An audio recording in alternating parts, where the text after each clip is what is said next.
Hello y'all, welcome. My name is Emily McFatridge.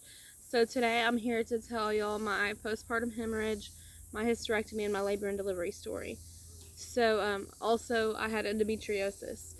So for those of you that don't know, endometriosis is where the lining that normally grows inside the uterus grows outside. And a lot of times there's painful heavy periods, there's a lot of pain with it. Sometimes there's infertility. So I kind of battled with all of it. So I was 13 when I had my first period, and they were always heavy, they were always irregular, and I never knew when I was going to have one, or when I had one, how long it would last. So yeah, originally at age 13 I had my first period, always really heavy. And by 18 I had had several years worth of periods, but they were always just really painful, irregular. Luke, get down! Sorry, I'm outside with my kids. Get down. Anyhow, so with my oldest son, well, actually before my oldest son, let's go back. So I got married when I was 18, and he was joining the military. I was in the process of joining, and then I decided not to because my husband was in the process of joining. And a couple of months into our marriage, we got pregnant with what would have been my oldest child. And he was at basic training, and I lost the baby. I literally found out as he was boarding the plane to come home. So that was really hard for me, losing my first baby. And then, so me and my husband, we separated a couple of months later because neither one of us could handle the fact of losing a child. We were young. We didn't know what love was back then. And when we separated, I got with my oldest son's dad. I've known him my whole life. We went to each other's family gatherings as children. And 9 months into our relationship, I got pregnant with Jackson, which we found out, I don't think it was quite 9 months, because I found out I was expecting Jackson on the day that I was due with my first baby. And I didn't have any symptoms, just like the first pregnancy. No symptoms of being pregnant. And I had literally got food poisoning, and I went to the hospital. I actually worked at the hospital. So I called in. I was like, hey, I'm going to be late. I'm going to get checked out. I don't feel well. So both of my bosses were waiting at the door when I came in. Jackson, go over there and play. Both of my bosses were waiting at the door when I came in. They were like, hey, what's wrong with you? I said, well, I'm pregnant. I argued with the doctor. I told the doctor because he was joking. He said, Emily, you're going to be pregnant. I was like, no, I'm not. I'm not going to be pregnant. And sure enough, I was. So I kind of had a little bit of a painful pregnancy. And I was at the hospital quite often. I was like, hey, this really, really hurts. I don't know what's going on. Which I was never in labor when I went. So August 30th, my doctor was like, hey, your blood pressure's pretty high. It's inconsistent. I'm going to go ahead and induce you. So she induced me at 10 o'clock that night. And literally, I labored for almost 24 hours. So she induced me. The next day, about noon, she came in and she broke my water. Jackson, go play. About noon, she came in and broke my water. And I never progressed past a 5. So I stopped progressing about noon. And she tried stretching me. So 10 o'clock rolls around, still no progression. So she's like, hey, we're going to do a C-section. So they took me back for a C-section, and I remember the whole thing. And in fact, I saw big shapes and bright, pretty colors, and I was listening to the song Crimson and Clovers before they took me back, so that played in my head. So that was kind of a trip. A couple hours in, so Jackson was about 2 hours old. And I was sitting up in my bed, and I was holding my little baby at this point, and I just felt this gush. So I looked at my boyfriend. I was like, hey, something's going on. So I raised the covers up, and I'm sitting in a puddle of blood at this point. So the nurses, I remember them all rushing in. There's not a whole lot I remember after that. My mom, actually, we live 30 minutes from the hospital, and my mom made it in 10 minutes because the boyfriend I had at the time, it wasn't Jackson's dad, we had separated. My boyfriend I had at the time called my mom. He was freaking out. He didn't know what to do. He thought I was dying. I thought I was dying. And I remember them pushing on my belly and rolling me over to give me some medicine to stop the bleeding. And I refused surgery, so they didn't take me back to surgery this time. And don't touch. Can you stay out of the camera, please? Yeah, go play. Okay, go play. Okay. Anyhow, so I got better. They sent me home, I think 3 days later with Jackson. And then so a couple years later, so Jackson was 2 when this happened, I found out I was pregnant again. And I had been with my boyfriend about a year at that point, honestly. And we weren't trying to not get pregnant, but we weren't trying to get pregnant. And I was 22 at this point. So I miscarried with this baby too. And it was so hard on me because growing up, I wanted 6 kids.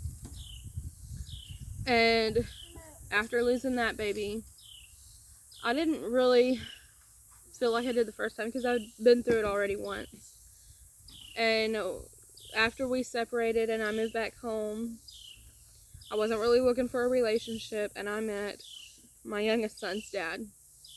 Again, we were together about 9 months before we got pregnant.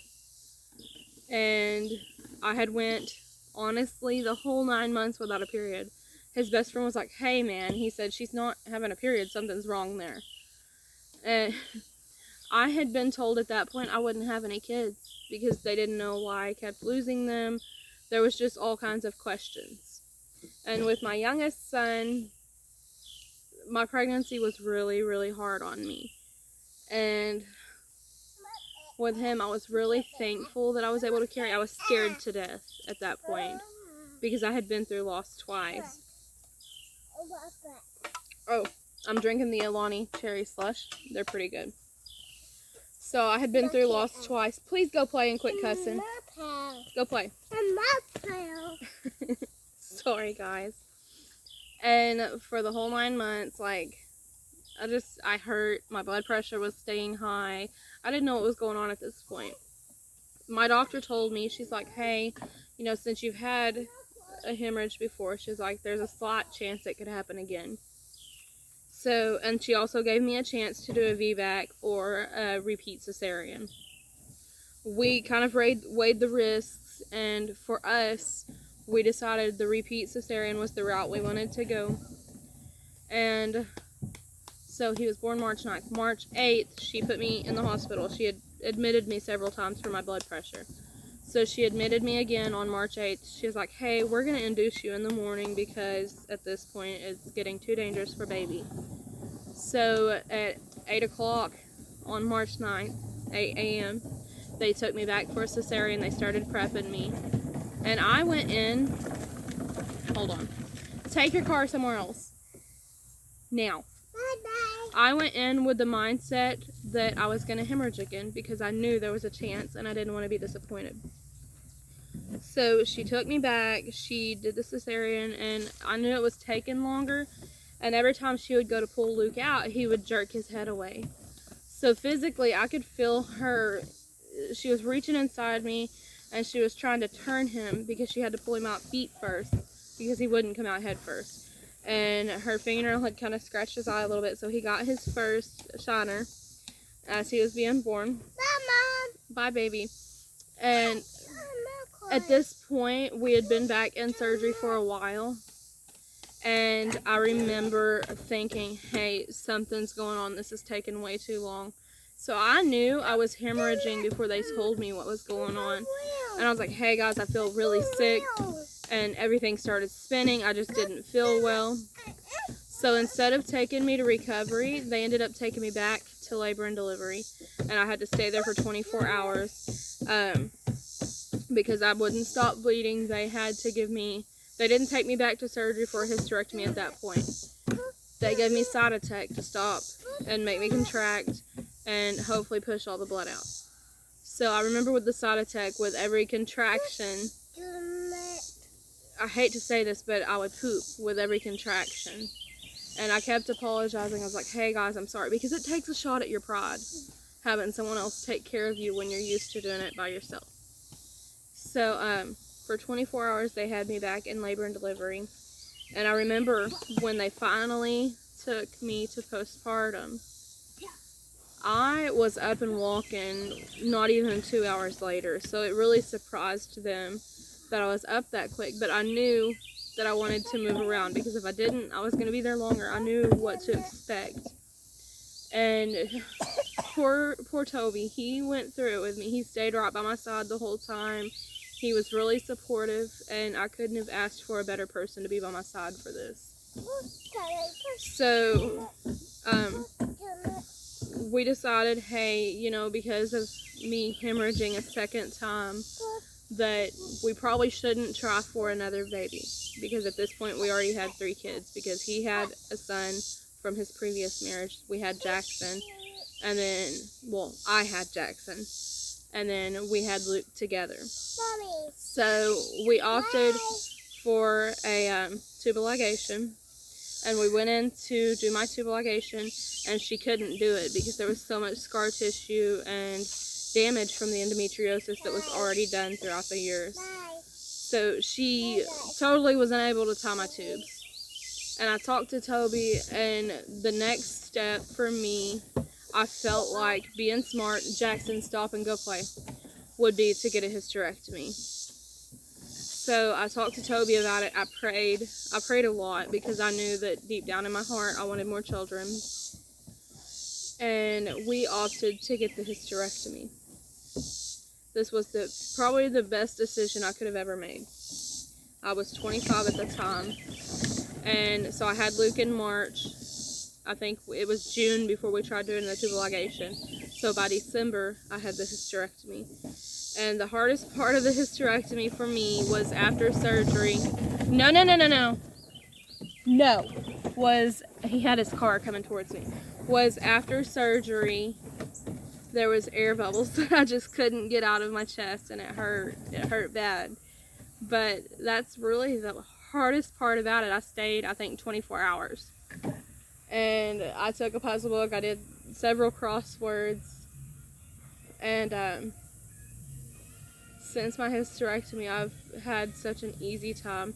The no periods is my favorite part. I don't take hormones, so I do have a lot of hot flashes. And to me, that's the hot flashes is really, to me, the worst side effect of a hysterectomy. But I do plan on adopting in the future. Hold up. No, sir. So I live in a small town, and I come outside and everybody decides to drive by, or my kids want to get in the way and push the camera over. But anyhow, so the hysterectomy was the best choice for me. I don't regret that at all. I plan on possibly adopting in the future. I look forward to that because I love children. And I'm happy. I'm blessed with the 2 I have. Toby's little boy is still my bonus baby, even though we're separated. I love him with all my heart. So Toby and I were together for 5 years. I plan on staying by myself, because if I don't love myself, how am I going to love someone else? That's kind of off subject. But I'm happy being by myself with my kids. And I just wanted to get on and tell my story, because I feel like endometriosis isn't preached about enough. And I feel like it should be taught in health class, and that they should teach about infertility in health class, because in my school they never went over that. And it was something that really wasn't known about. In fact, April Harrison, the girl that I've been doing YouTube with, she's got her own channel. Go ahead and follow her. She's got endometriosis. Her story isn't quite the same. Anybody that I've talked to, it's not quite the same. So I just wanted to get on and tell y'all about it, just, you know, to spread awareness. So I just want to thank you for the chance to tell my story, and I will see you in the next video.